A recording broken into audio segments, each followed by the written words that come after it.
Hello everyone. Good morning. Ito yung gagawa tayo ng ginataang munggo guys. Ito lang ng mga sangkap niyan guys eh. Kaya niyong gawin yan. Tapos ay ito ay ninagay ko na rin yung munggo sa kawali para i-brown natin siya. Yan.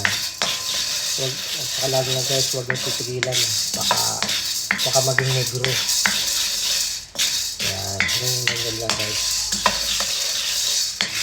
Pagkatapos yan, medyo lahat na naging brown na at tuturugin natin sila.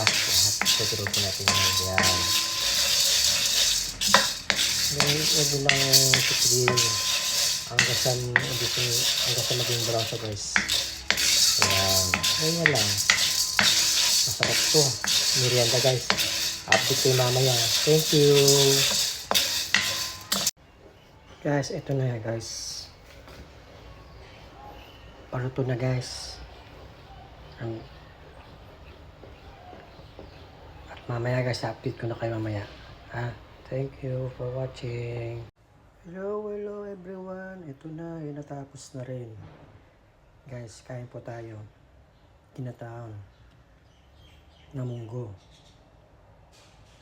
Totong tawag na dito guys. Thank you.